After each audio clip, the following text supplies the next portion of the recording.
In this video, we'll show you how to do a RESTful API using Node.js with MongoDB. We're going to create a user and we're going to upload an image for the user. The first thing you need to do is make sure that Node.js has been installed in your computer and MongoDB has also been installed in your computer and actually it is running. To do this, when I install MongoDB, I also install Compass, so you can just go to your computer and check for Compass. And as soon as you open it, you click on Connect, and then you should be able to see these databases. These are the default databases in Mongo, and this is connected to Mongo. So now let's go to VS Code. Create a folder any way you want in your computer. I call it Node Mongo REST API. And the first file we need is the package.json. This is our main file. In this package, we're going to create the dependencies. We're going to need the basic dependency, which is Express. And then I will just let Visual Studio Code, VS Code select the version, in this case 4.17.1. We're also going to, let's just do this one step at a time, because I want you to see how I develop, not just that you get the code running, but I want you to understand how I do the stuff and how I get to the stuff to work with it. Please don't forget to subscribe and get notifications. And by the way, if you have made it so far in this video, let me tell you that this video is not just about creating a user in the database. This video will teach you a lot of things that are related to Node.js. We're going to talk about callbacks, we're going to talk about modules, packages, and so on. So once we have this package ready, save it. Right away, I will go to the terminal. In this case, I will just use the command prompt. And what I will do is simply point to the folder where I have this file, and I'm going to execute the npm install. So to do that, I'm just going to go and do cd. And since I do not know the path for this folder, I will just right click on the package.json and I will click on copy path. Then I will paste it and I will delete package.json because that's the file I want to go to the folder. And now I am in the correct folder. Once I am in the folder, I can do an npm install. If this works correctly, you will see that over here, I will get a new folder with code. I click enter. And now you can see that I have the Node modules installed. Don't mind that other file. So this is running fine. I also have installed NodeMon and I will be running that in a second. So for now, I will just move this there so it doesn't bother me that much. All right. So let's create a new file. Let's call it server.js. And this server will contain the code so I can run a server. So the first thing we need, let's just close the package.json. In the server, what we're going to do is we're going to call express. So we create a variable called express and we're going to require express. I save, and right away we should run NodeMon server.js. So if we have an error in the code, this window will tell us about it. We will see some red messages. Then I will create a const app, which equals express. And this is just the way that I will set up the server. I'm going to give a little bit of spaces here with a comment, 2, 3, 4, 5, 6, 7, 8, 9, 10. And I will just do it like so. So now I'm going to say that the app is going to listen to port 80, which is the default port for web servers. And the callback will be an error. And this is the arrow function. Every time you see this arrow function, which is the equal greater than, it is most likely because you have a callback. So what we will do now, we're going to check if there's an error. And if there is an error, we are going to console.log server error. And afterwards, we are just going to return If there's no error, we're going to console.log server listening. Save it. You can see that the server is listening. If you have an error which is not a typo, it's probably because port 80 is already used by another application. So change it to, let's say, 5555 or 3333, something different. Port 80 is available in my computer, therefore I use it.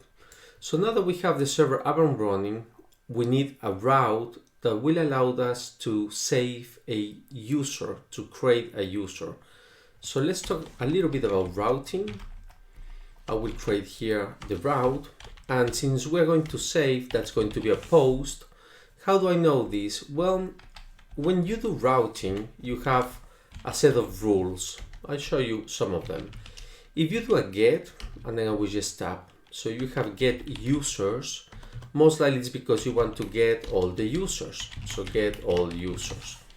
If you have a route that is called get again, but then you have users /1, it's probably because you want to get user with ID 1. If you have a route post users, most likely it's going to be used to save a user. If you have a delete users, it's because you want to delete all users. If you have a delete users /1, delete user with ID 1. And then you can create routes however you like. It doesn't really matter which name you give to them, but it's a standard, the one that I just showed you. If you want to update, you can use a patch, for example, patch, and then you can say users /1, it will be update user with ID 1, and then you will pass the data via a form. So this is the usual way to do it. So we'll be using this post users to create a user. Let's do that. App.post. This is going to point to /users, and we are going to get a callback over here. The callback takes the request and the response. You can call this variable whatever you want, and this variable whatever you want. And what I will do, I will just respond, and then I will send creating a user. Save. We go to Postman. That's how you test an API. We're going to point to localhost. You don't need to do port 80 because by default it is 80. But if you change the port to 5555, for example, then you will have to write the port there. So we say /users, and if you pay attention to VS Code, this is a post, therefore you need to select the post method here. We send the request, and then we have the creating user response. You have to keep in mind that each route is going to contain a lot of logic, validation, maybe will connect to a different API, and you will end up with probably hundreds of lines per route. And if you put all your routes in the same file in the server.js, this is going to become a file that contains thousands of lines, and most of your time will be wasted in scrolling up and down, moving through those lines. Therefore, I will show you the way I do routing. Whenever I build a system, this is how I do it. I create a folder, and then I call it routes. By the way, many people do it in many different ways. This is the way I find it to be the simplest and the most convenient for me. And inside routes, I spot which elements I will be using in my system. So if I'm going to be using users, so I create a folder for the users. So all my routes for the users will be inside this folder. If I had, let's say, a route for customers, so I could create a new folder called customers and so on. You get the idea. So inside the users, I'm going to create a new file, and this file is going to be the one which will save a user. So I could call it save user.js, for example, but the way I like to do this is I look at the method which is a post, so I say post, and then I look at the path that I'm pointing to users, and then I call it post users.js. You can do anything you want, the name is not going to affect the system whatsoever. So inside the post users, I am going to create all the logic for this route. So we need to make a change in this callback, and this is where modules and exporting modules comes into place. So this is how you have to do this. Post users is going to be a module, so we say module.export, and this module is going to take care of the request, that means the data coming from the client, and the response, which is the data that we're sending to the client. So if you look at this res, we copy that, we put it there, and then we do the function, the arrow function. I could have copied all this, what is selected, and then paste it here. So this is how you create a module. Just as a comment, I would say end module there, because this module can be quite large. It can have thousands of lines. So I will save. If you have an error in this module, nothing will pop up here because we're not calling it, we're not using it. So let's use it. We don't need this anymore. So I leave it like so. And over here, I need to point to the post users.js. What I like to do is I like to create a const, and I call it r post users. And the r is just because this is a variable that is pointing to a route. That's why I do the r. You don't need to do the r, but I like doing that. And whenever I want to call that route, what I need to do is I need to call this file. So that will be a require, and then we're going to require, and you can do this in two ways. You can say always do dir name always, and that's the directory name where the color is at this moment. So the dir name for the server.js, and then we're going to go and concatenate /routes / that's routes. Then we go to users / and then we point to post users.js. You don't need the .js, but I like doing this. I like to be very explicit. So I'm going to just save this now, and nothing is displayed. But when I go to Postman, let's open Postman, click send. Now we have an issue. It cannot post users. And that's because you can see that I never finished this part of the code. So whenever I want to point to users, I will call the route post users, and the variables from the request and the response are automatically passed over here. You don't need to pass anything. Node.js Express with Node handle that. So save again. Now we have some issues. Great. That was quite good. Let's try to see what the bug is. It says that you have an error in the route post, requires a callback function, but got an object. Let's shrink this a little bit, just like so, and we're going to check what the error is about. So we have the route being defined, which points to the directory, and then we just go to route users post users.js. If we don't know if this is the bug, we can just comment that line out and save again, like that. So now the server is listening. We go to Postman and click send, and it cannot find that route. Perfect. So now we're going to create a route, post users, save again, and it crashes whenever I want to call this path here, the r post users.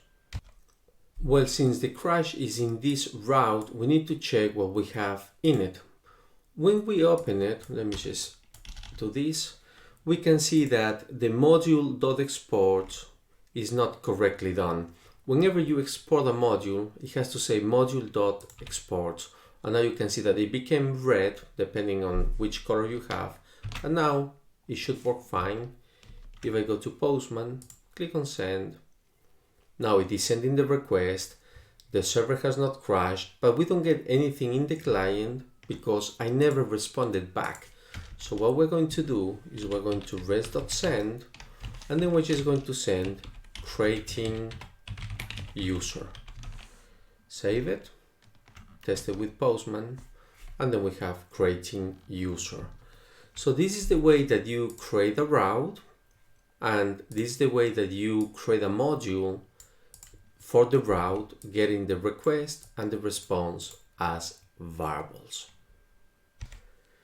You can also look at this path here, and if you want to make the path agnostic, meaning that it doesn't matter which operating system you are using, you don't care about the forward slashes. If you don't want to use this technique, which I don't advise you to use it, so whenever you transport this code to another computer, to another operating system, this will work as expected. I will just duplicate this line, and then I will show you how you can do the same thing using the path. But to use the path in Node.js, you can say path.join. So you're going to actually join a path. You're going to put things together. If you do it like so, this path is not known. I save, we have a crash, and then if we read something about it, you will see that path is not defined because we need to actually import the path. We need to use it. So I'm going to create a new constant.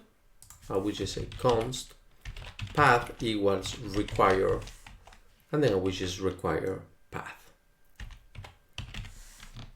Save it, and this should work now. If I save it again, let's see. Let's check the bug. I'm requiring path. This is fine. Oh yeah, sure. Now the bug is that path. I am just clicking there, by the way. I don't have anything to join. So this is how you join a path. I will just break this into lines so you can see the whole thing. You take your name, you put it as an argument, then you do a comma, and then you put the second argument, which is the route, then the third argument, the users, and then the next argument. It doesn't really matter if it's the fourth or the fifth or whatever number it is, which is this file there. So now I save, the server is listening, and we go to Postman, and then we're going to send the request, creating a user. So this is how you can do professional routing using the path.join function. The advantage of this function is that you don't care which operating system you're using, it just does the job. So now that we have finished probably all the way to the route, to the post users, we're going to try to connect to Mongo. So I'm going to create a new set of lines with comments here, and we're going to say that we connect to MongoDB. So we say const Mongo. We need to connect to the URL for Mongo, and this URL contains the MongoDB protocol / localhost using port 27017. End it with a / if you want it. I think that's the way I have always done it. And we're going to create a const DB, which is going to be nothing. If you define the database to be nothing, and if this is a constant, you cannot point to a database at a later point, so you should probably do a let. Now here comes the question that you should pay attention to. You are going to be using this database connection through many modules when you save, when you update, when you delete. Therefore, this DB should be a global variable. And to do it globally, you just say global.db, and now you just make db a global. So from any other file, let's say from the post users, you can say db, and this db will point to this global db. So that's how you create a global variable. Save it again. You can see I'm always saving to check for errors. Now we're going to connect to Mongo right away. So we say Mongo client. Oh, but wait a second. If you pay attention to my package.json file, I am not using MongoJS yet, so I will import it. So we say MongoDB, and then I will let VS Code choose the version 355. I think that's the latest version. Yeah, that's fine. So when I save, remember that I make a change to the package.json. So in the terminal, I will control CC or command CC, and then I will run npm install again, because Mongo needs to be installed, the Mongo client. Once this is installed, I will just node mon server.js again. So now I go to the server and we're going to connect to Mongo. To do that, we first have to require MongoDB here. So we say const Mongo client equals require, and then we're going to require MongoDB, and this is going to be our Mongo client. This is the syntax, and this just means that you are going to create a variable Mongo client that will allow us to interact with the database. Save it. No errors, that's fine. If you find an error, let's pretend that you requested this, then you will have an issue because that module has not been installed. So I fix it. So now we're going to connect. We're going to say Mongo client, and then we're going to connect to the database. This connect statement takes, for now, 3 arguments: the Mongo URL, which is this URL. The second argument is something that if you don't put it there, it will pop up in the terminal, so I better put it now. It's called use unified topology, and this is going to be set to true.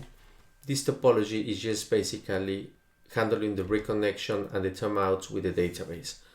And the last argument is a callback, which takes an error, like any other callback is always the error, and the response from the database. And that is how the callback looks like.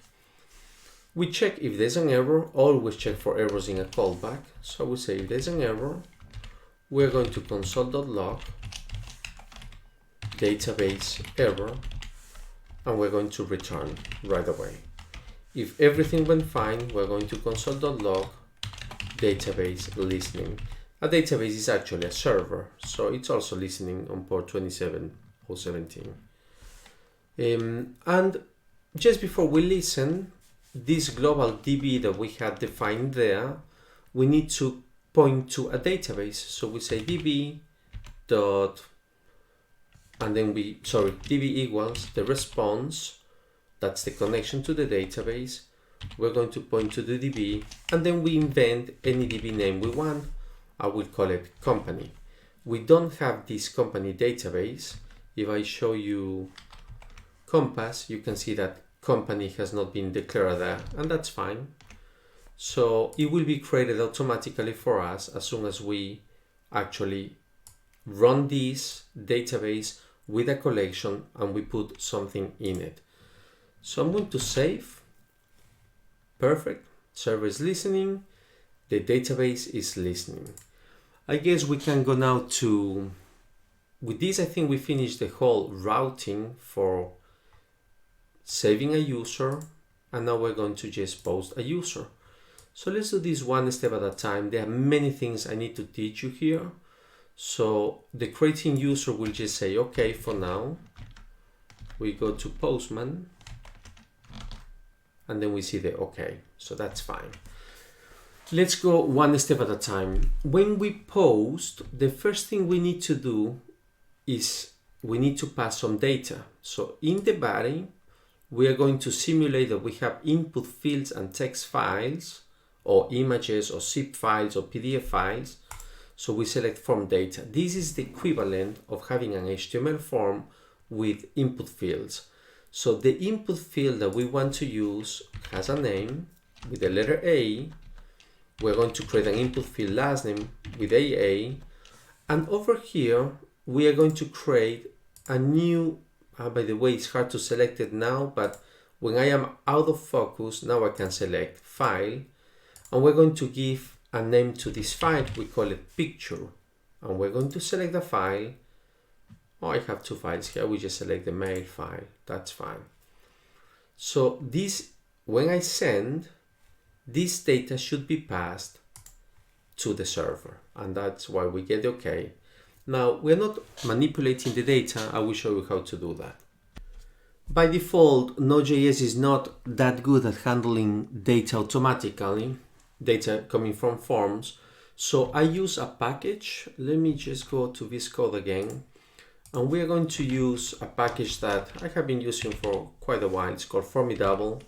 There are many packages that you can choose from. Probably that's one of the disadvantages from Node, but because you never know which one you want to use. I like this one. I used to like another one, but it's deprecated, so now I'm using Formidable. So we're going to save, and just before I run an npm install, what you have to know is that you need to detect the data type of the file. For security reasons, you want to see if the file is a PNG or a JPEG. So therefore, I will install right away another package called detect file type, and it's at version 0.28. It's not popular at all. I just saw it, I thought it was simple to use, and that's why I'm going to use it now. And the last package that I want to install is the UUID, because whenever somebody uploads an image to the system, and by the way, it's version 7.02, if somebody is uploading the image, you want to generate a unique image name for that specific file, so it doesn't collide with the previous images uploaded in the system. I will kill the command prompt, and then I will do npm install again. And the reason I need to do the npm install is because I made changes to the package.json. Save it, run it. It seems to be running fine, so now I just do num on server.js again. Let's go back to the post users and let's start working with the correct data from the form. So what we will do is we need to first of all use the form that we just installed, and in this case, and this is a little bit tricky because what we need to do is we need to import that package. So I'm going to create a const, and then I will call it let's see, this is going to be for the file that we need to use, call it formidable, and this will require formidable. You could also put this in the server as a global variable, and then you don't need to require it here, but it's not going to affect performance at all. I like to have things very localized. I don't like globalized stuff except for the database connection, and even for functions I prefer to sometimes declare the function twice rather than having a magical function that does everything for me. So save it, and then I will run Postman again to see if there's a bug or not. So it's running fine. Now that we have formidable required, what we need to do is we need to see how we use it. So we're going to create a form variable, and this will be a new formidable dot incoming form. So this line of code just creates an instance of a form, of an HTML form. So now we're going to say form.parse, and this function takes two arguments. The first argument is the request, so the data comes in the request, and the second argument is a callback. So we'll do the callback right away. And the callback takes several arguments. The first one is always the error. Then we have the fields. This will be the input fields, the name and the last name. And then we have the files. In this case, the picture that we declare in Postman. But if you have multiple files, this will be an array of files. Now, I will, just for you to see something, I will res.send 1 in here and 2 in there. I will save it. You don't spot any box here. So I will go to Postman and then I will send the request. Whenever you see this, HTTP headers send, that is because you have an issue here. This is what some people start thinking about callback hell. This is running asynchronously, so this will take some time to run, let's say 2 seconds. I'm exaggerating, but just for you to know it. And this will run automatically after this line has run. So this runs, it sends number 2 to the client, and a few seconds later, everything happens in milliseconds, but just so you understand it, this is sent to the client. And you cannot do 2 eyes rest.send. So what you should consider is you have 2 options. You could return, or you could return, but this will not make any sense in this piece of code at least. But just remember that you always have to return whenever you send something back to the client. But since we're inside the callback, once this runs, we're going to send to the client the OK. Save it, Postman again, and then we get the OK. So that's what callbacks start becoming an issue. Not difficult, but it could be an issue. Now let's analyze what data we get from the form, from the input fields. So let me just backtick this, and then I will say the name is going to be from the fields. That's the variable that contains the input fields. So we say fields dot, and then I will point to name, duplicate the line, I will point to last name, just save both of them for now, send the request, and you can see that the terminal got the A and the AA. Now let's check what's, oh, by the way, let me show you this. You can see this sending request, we never got the answer back because I always need to send something back. So return rest.send, and then we're going to send OK for now. Test it again, and then we get the OK, check. Now that's not enough. We also need to see what we have inside the variable called files. I will just put a comment here so we don't forget it. That's what we're getting out, and then I will just comment this out. So inside files I save, let's send it, and files is actually quite a big object. You can see that inside files we have a picture that will be the first variable. If you have multiple, maybe you will get an array with files with pictures, but the picture in itself is a file, and then you have a lot of data.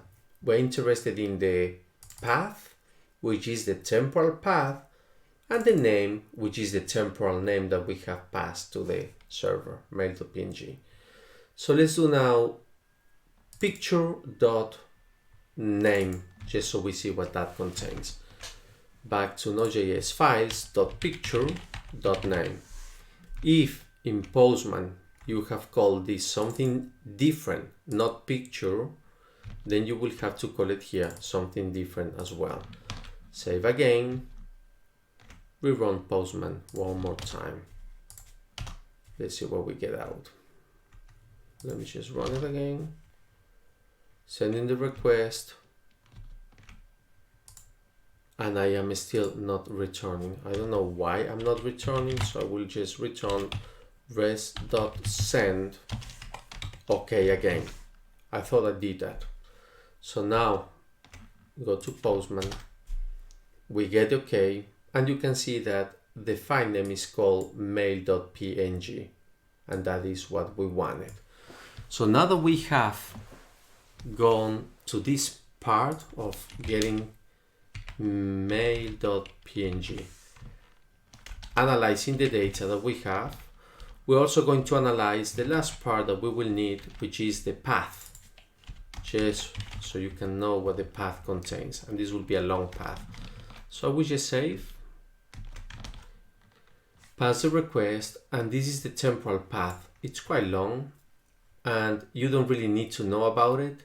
This is a temporal path where Node.js has stored the image file, and then I will move it to the real path as we go along. So that is what we need. We also need something else now. We need to check, and this is just by the way, I don't need to copy all of it, but just so you know what that contains.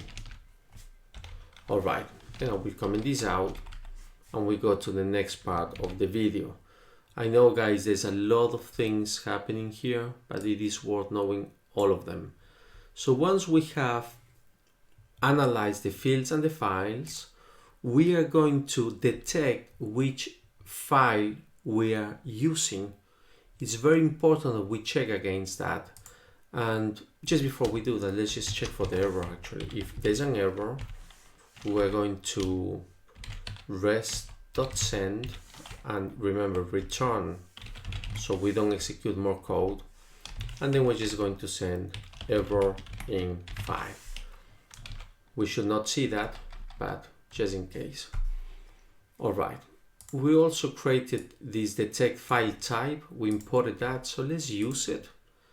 And to use that, let me just have a look because I already did this in a different way, so I'm thinking I can change it a little bit. Let's see where we have it. Yes, let's do it like this. We're going to create a const, let's call it detect, and this is going to require, and we're going to require the imported file, detect file dash type. Save it. We cannot spot any box unless we go to Postman and send the request again. Check. So this detect is just going to allow us to detect which file type we're using. Let's use it now. So we're going to do a detect dot from file. This is a function that this library contains. And then which file we want to detect? Well, we say go to files, go to the picture and point to the path. Now inside this path, we're going to analyze it and then we will get the path of it, the extension of it. So is it a .png or is it a .jpeg? That's what we want to get. We're going to detect it. And this function obviously takes a callback.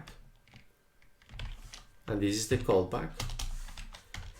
And it takes two arguments. The first argument, you should know it's the error. And the second argument will be the result that we get from the analysis of the image.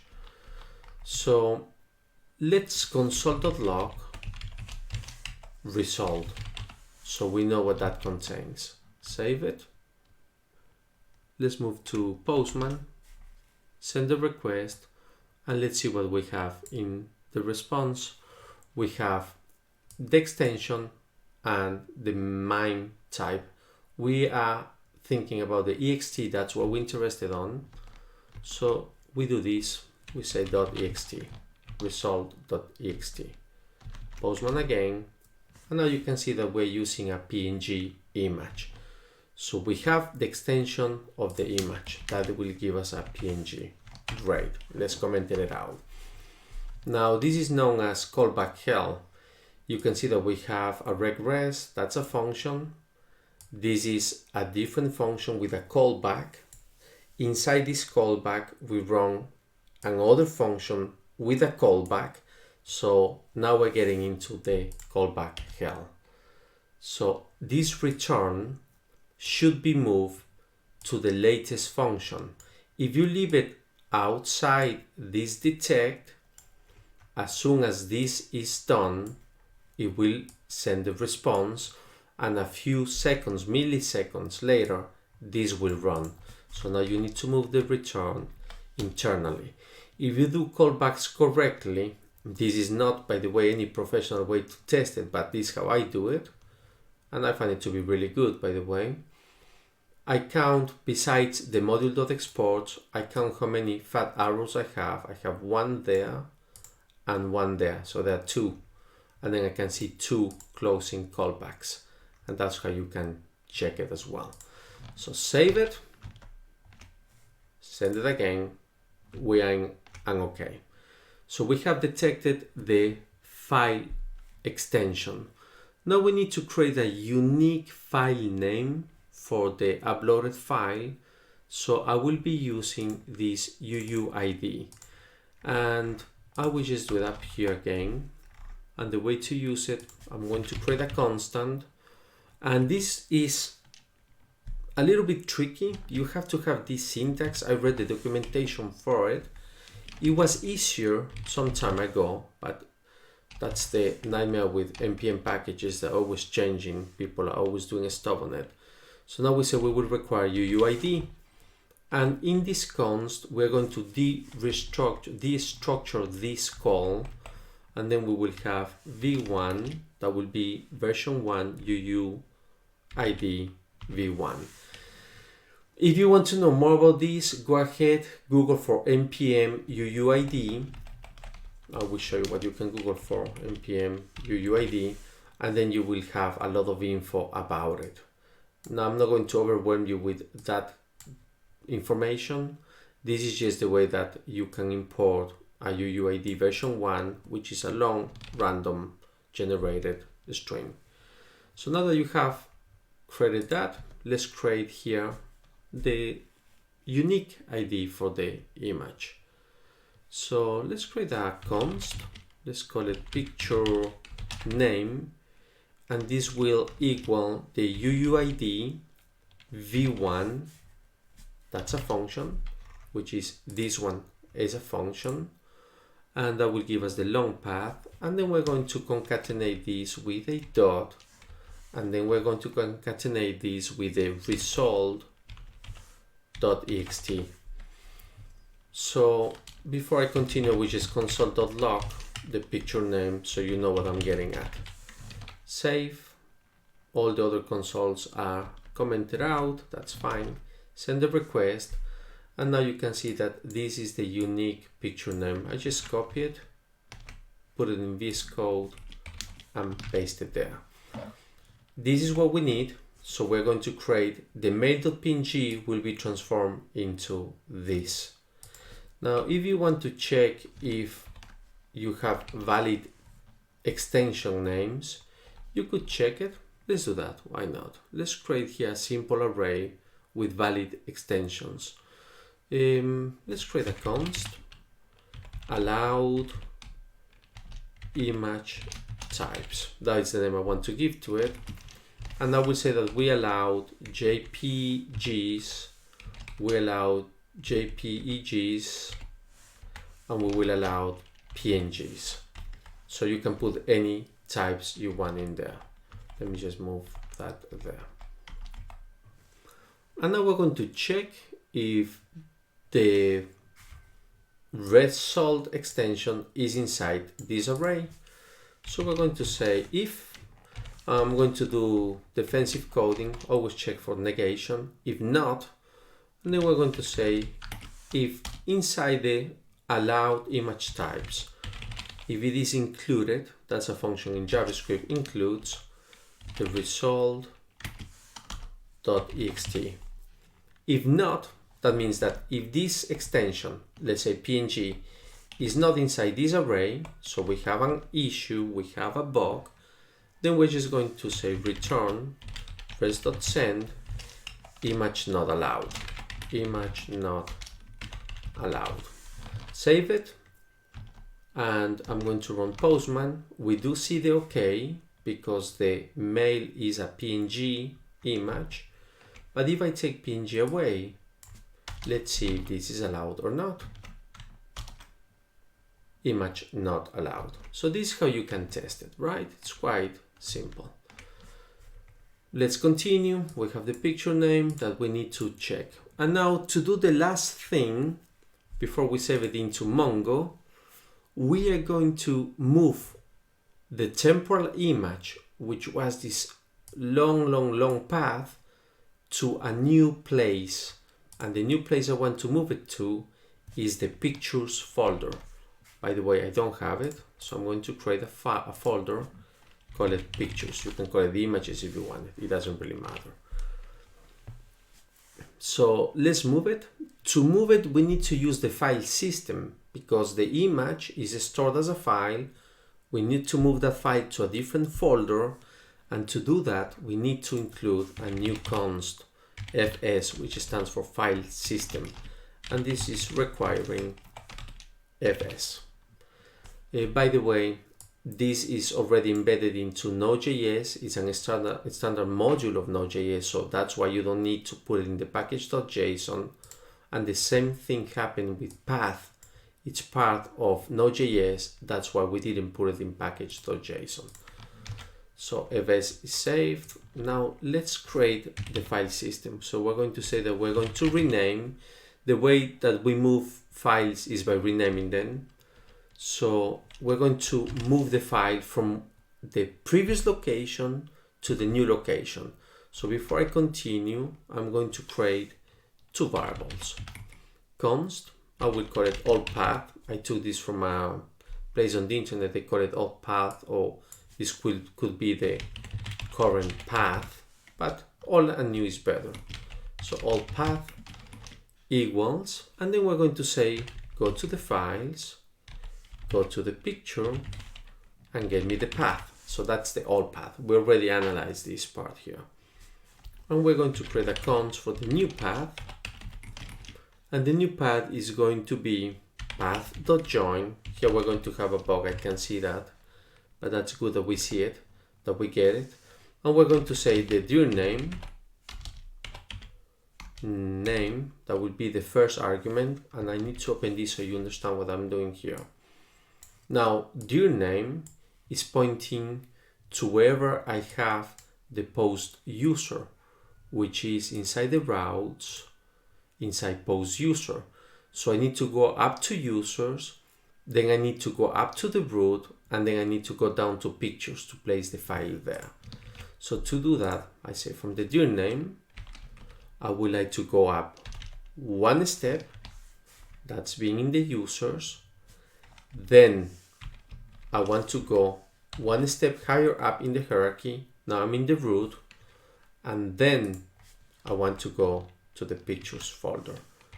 So I'm going to go to the pictures folder that I just created. And after I am in the pictures folder, I want to put the picture name. So I'm using path.join. Now I'm going to run this piece of code just without the rename for now.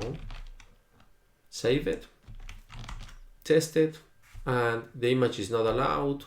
Great, let's add PNG to it.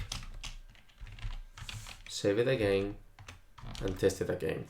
Now we have an issue. If I show you what the server is telling us, NodeMon, it's saying the path has not been defined. Sure, I mentioned this to you in the beginning of the video. So path is not known. This here is not known.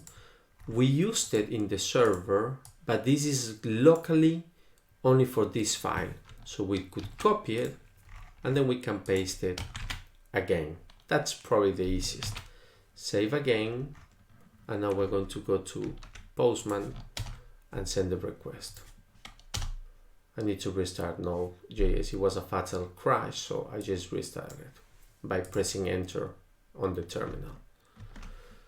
Now we're going to move the image. So we say evs.rename, and rename will allow us to move it. We're going to move it from the old path. We're going to move it to the new path.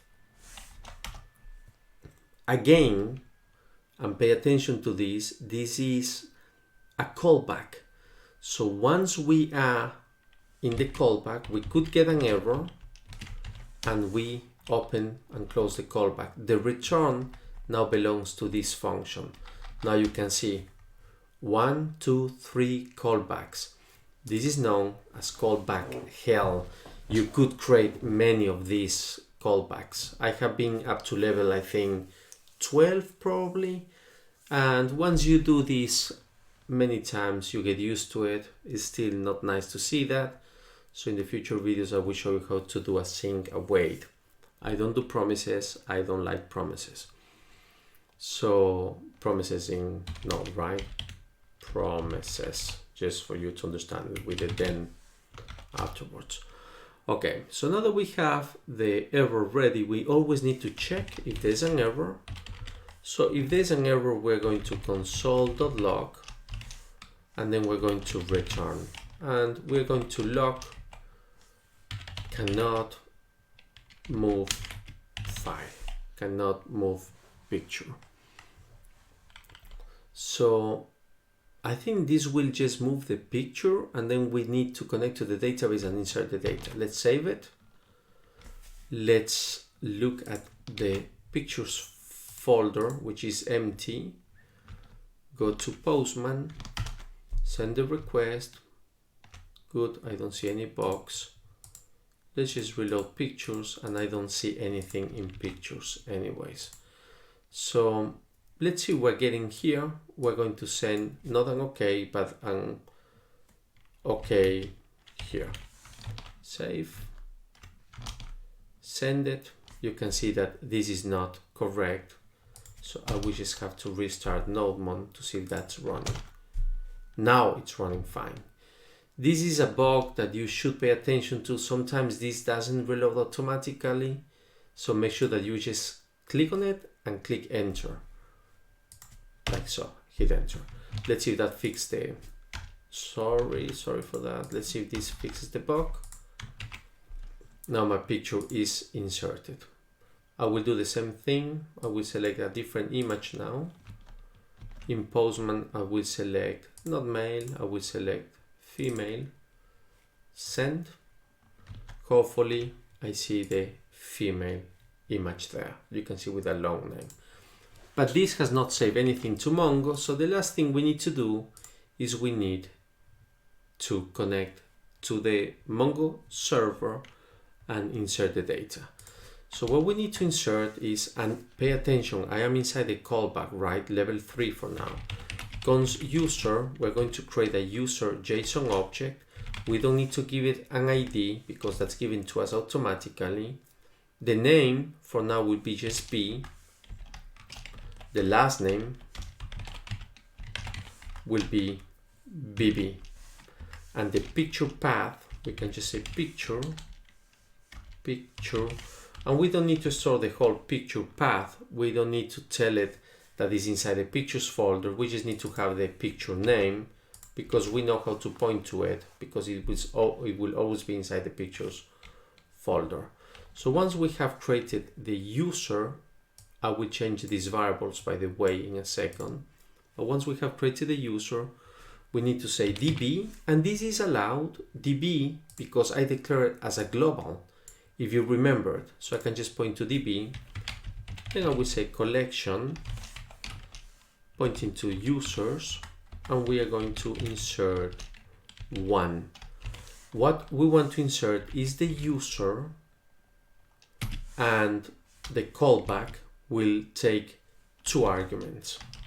Again, the callback is there, the error, and it's going to take, let me just save it, the error and the DB response. Let me call it DB response for now. So now we have, if you pay attention to the coloring here, this is a little bit blurry. It's not that strong, and that's because I have a return here. So this code will never be executed. Now the return has to be placed inside the callback. Now the coloring changed, and now you can see that I am in level 1, 2, 3, 4 of the callback. If everything is fine, I will say OK here. If there is an error inserting the data, I will just return rest.send, and then something simple as Mongo cannot create user, and this will do. I will just send this back to the client. I am not going to console.log anything. I just send it back to the client. The console.log is for the terminal here. And if everything went fine, it will say OK here. Let's test it. I think this will do. Save. Go to Postman, send it. It says OK here. Now I'm going to open Mongo Compass, and I'm going to refresh. I got the company database created. I got the users collection, and I have the user BB with this image file. Pay attention, it ends with 2d6. So let's see if I have that file. 2d6, that's correct. So the last change I am going to do is, instead of just hard coding the B and the BB, I will take the field's name and I will replace it with the B, and then I will take the field's last name, copy it, and I will replace it with the last name. Just for you to see the whole object, I will break it into lines. So this is the user's object, like that. Save it one more time, and I'm going to make a final test. Instead of passing A and A, I will pass, let's do ABC, and let's do XYZ. And this is going to be a female. So we send. Okay, here you could pass a JSON response. We don't care about that for now.